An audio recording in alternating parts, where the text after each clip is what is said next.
NPR's Rob Schmitz says a court in Hong Kong is sentencing two leaders of a pro-democracy movement to more than a year in prison.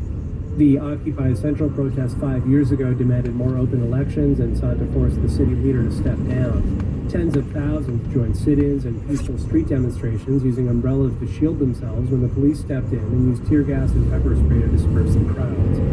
This is NPR News from Washington.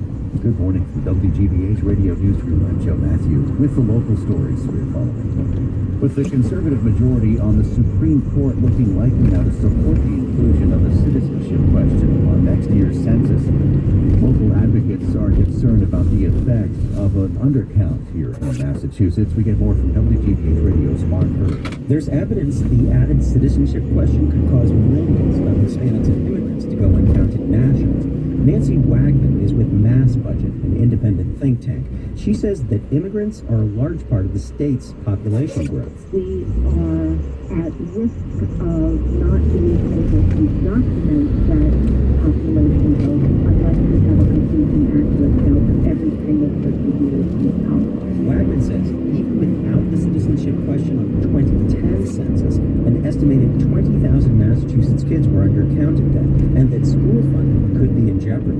Mark Herbst, WGBH, Boston's local NPR. Tapes are sealed for now. Robert Kraft's lawyers successfully convincing a judge in Florida to temporarily block any surveillance video related to Kraft's solicitation case from going public.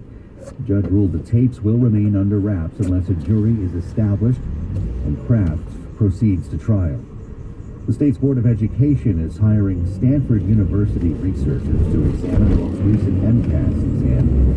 From our education desk, WGBH Radio's Ronnie Boycott. Let's go check out how one controversial question affected tests. The question that was thrown out asked 10th graders to write a journal entry from the perspective of a racist character in Colson Whitehead's 2016 book, The Underground Railroad. Jeff Riley, the state's education commissioner, apologized for what he called an oversight during the state's highest review. And as the head of this organization, I accept responsibility. The Stanford researchers will look into whether the question's presence affected the results on the poll test. The state will also conduct its own analysis of MCAS scores. Molly Bulldog, WGBH, Boston's local NPR. In sports, the Bruins win Game 7 and even Maple Leafs have won. Advance in the Stanley Cup playoffs. Round 2 starts tomorrow night against the Blue Jackets. Red Sox play the Tigers again tonight. First pitch 7:10 after losing the doubleheader yesterday. 54 degrees now in Boston. This is Support for NPR comes from this station and from Charles Schwab. Schwab believes a modern approach to wealth management starts with asking questions. Charles Schwab. Own your tomorrow. Learn more at schwab.com.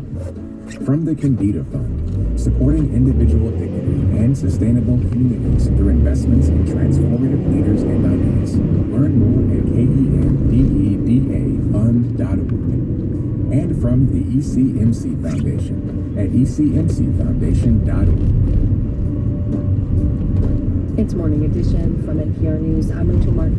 And I'm David Green. A little more than a year ago, North Korea's leader Kim Jong-un had never traveled outside his country on diplomatic missions. Well, he's become quite a globetrotter now.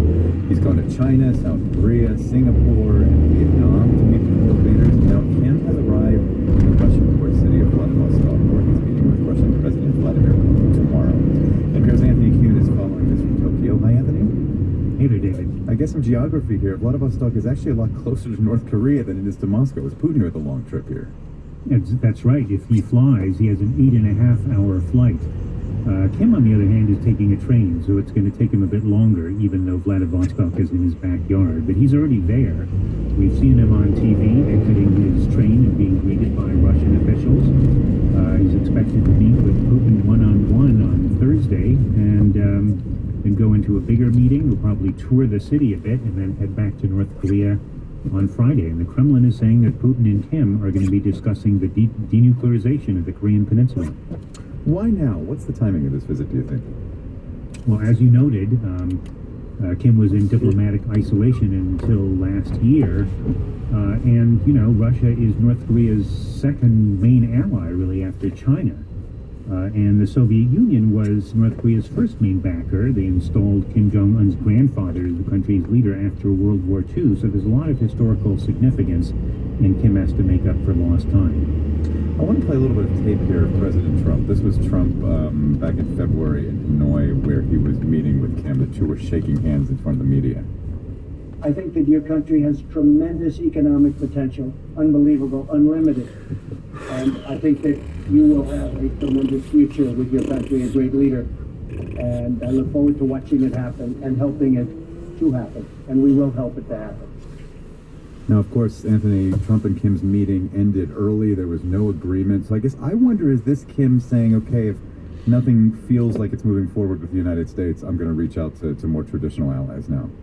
That's definitely part of it. I mean, Trump walking out of the summit saying that, this is a bad deal and we can't accept it was a tremendous loss of face for Kim, especially to a domestic audience. And he's trying to repair that damage. So what he's saying now is, following Hanoi, we're going to try to rely on ourselves to get through the sanctions. We're going to hold out hope still of the third summit with Trump, but we're also going to explore alternative options. Plan B is China, which they do most of their business, and Plan C is Russia. Well, if the Kremlin and Russia are saying that the goal is denuclearization of the Korean Peninsula, I mean, what does Putin bring to the table? What does he have to offer? Well, economically, he doesn't have much. The two sides only did $34 million in trade last year, mostly because of sanctions. You've got North Koreans working in Russia, doing things like working as lumberjacks, but because of the sanctions, they're going to come home. So Putin really, I think, wants influence and leverage in the region, and it's really very symbolic. He doesn't have a lot of money, which is what Kim needs. Think this could put pressure on President Trump to come back to the negotiating tables if he's watching these two leaders meeting? Yes, well, people have, in the Russian media, people have voiced that hope. It's impossible to tell. But they are going to talk about denuclearization, and the U.S. is clearly interested in this visit because the U.S. Special Envoy on North Korea, Stephen Biegun, paid a visit to Moscow just ahead of Kim's trip. Here's Anthony Kuhn reporting on this meeting between Kim and his followers from Tokyo. Thanks as always. You're welcome.